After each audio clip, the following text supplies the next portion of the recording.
Thank you for coming for our second day of the 8th Scaling Law workshop. Today, we are going to talk about both training and inference, and I'm going to kick off the discussion talking about how do we train and serve MoE models efficiently. Before I start, a quick intro about myself. I am researching LLMs at Cerebras. One of my recent gigs is MoE 101 guide that basically just talks about how do we train and serve MoE models and how do you do it efficiently from like 0 to 1. My research focus is not just in MoEs, it's also in how do we train LLMs efficiently on a specialized hardware.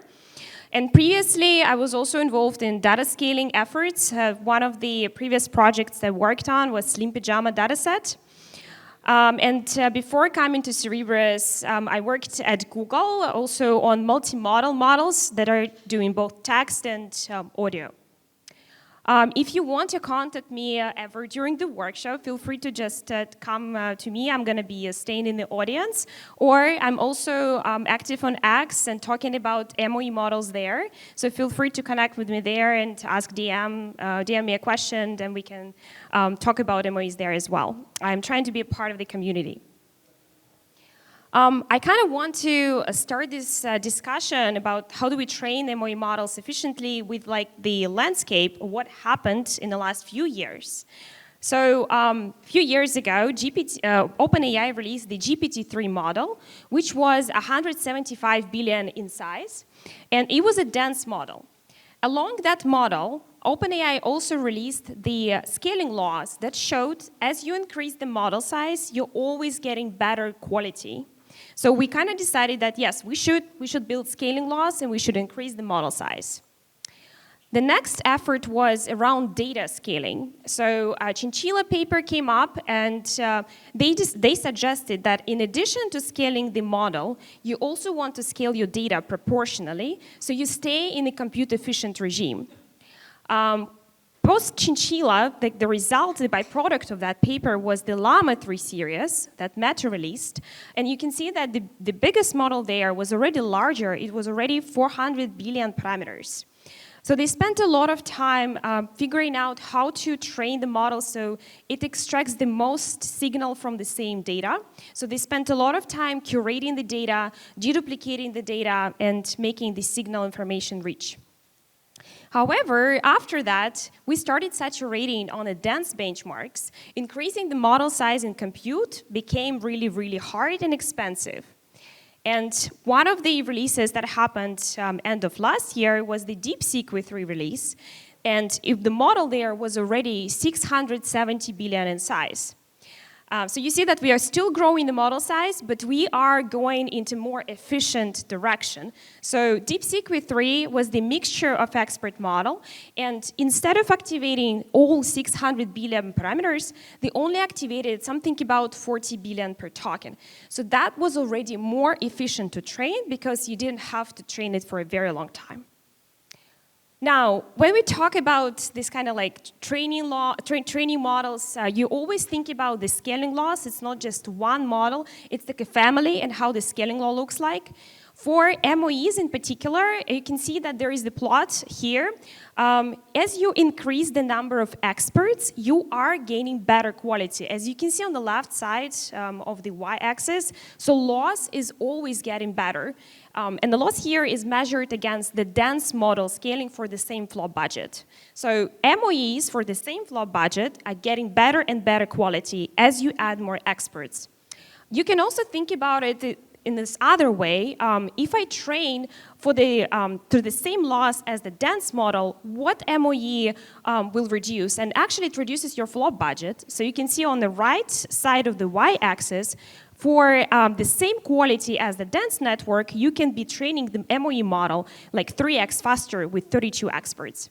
And 32 experts is a very small number compared to what we have in the MoE models today, like DeepSeek v3 and all. It's 128 experts, so it's a pretty efficient architecture. So to briefly explain how MoE works, we basically have the transformer architecture, so it's applied to the transformer. And we have different layers. So you can see here I have the multi-head attention and the FFN block. This is the standard transformer on the left side. On the right side, this is an MoE transformer. So instead of having one solid FFN block, you have multiple experts that are kind of like the copy-pasted FFN blocks from the dense network. You also add the router network that basically decides which token should be routed to which expert. And because of that, you can sparsify this network. You don't have to route all the tokens to all the experts. You can grow number of experts without activating all of them. And that's the whole idea of the MoE networks. Now, to kind of briefly mention the history, why in particular we decided to work on FFN blocks and split that into the experts. So conceptually, transformer has embedding layer, it has multi-head attention, and FFN block. They all have different roles, and as researchers, we sort of define the roles pretty accurately for the multi-head attention and the embedding layer. Multi-head needs to find the relationship between the tokens in the same sequence. Embedding layer just needs to transform the token ID into the latent space. But FFN was kind of like thrown everything all at once to deal with. We didn't provide enough guidance how it should learn. And because of that, it's really hard to optimize that particular layer. So when you subdivide into different experts, you make the job for each expert simpler because it needs to only focus on the tokens from like the particular domain or from the particular space. It doesn't have to find the solution that generally good for all the tokens in the batch. And because of that, it's faster to train as well. So I was talking about the training efficiency of the MoE models. This is all great. We should all train MoE models. But as researchers, we start thinking about how these models are going to be used. And this is when we start talking about, like, is that efficient to actually serve MoE models? Or should we continue serving dense? So here you can see the plot of the first 23 layers of the DeepSeek v3 model.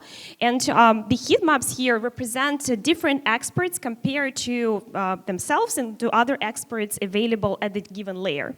Yellow means the experts are identical.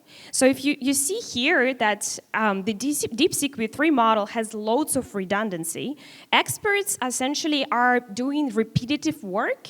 They look very similar and they learn very similar functions. And because of that, when we think about how to serve MoE models, we need to load all of these experts, all of these weights into the compute that you have, and you have to allocate all of this compute. So you're paying extra money when you try to serve an MoE model because of the redundancy that we introduced during training. So I kind of wanted to set the stage for the follow-up talks by our speakers. We're going to talk about not just how to train these models, but also what do we do as the community to help serve these models efficiently. There will be talks about pruning, merging experts, and quantizing the experts, kind of trying to deal with all the mess we created during training. And I know that my talk is short, so if you guys have any questions, you can find me in the workshop. I'm happy to talk about how we scale MoE models at Cerebras and how you scale. If you have any questions on how to scale it on your specific infrastructure, I'm happy to chat. If you want to know more and kind of want to read the guidance that we created at Cerebras, scan the QR code, go to Cerebras website. It has the full MoE series there. Yeah, that's it. Thank you so much.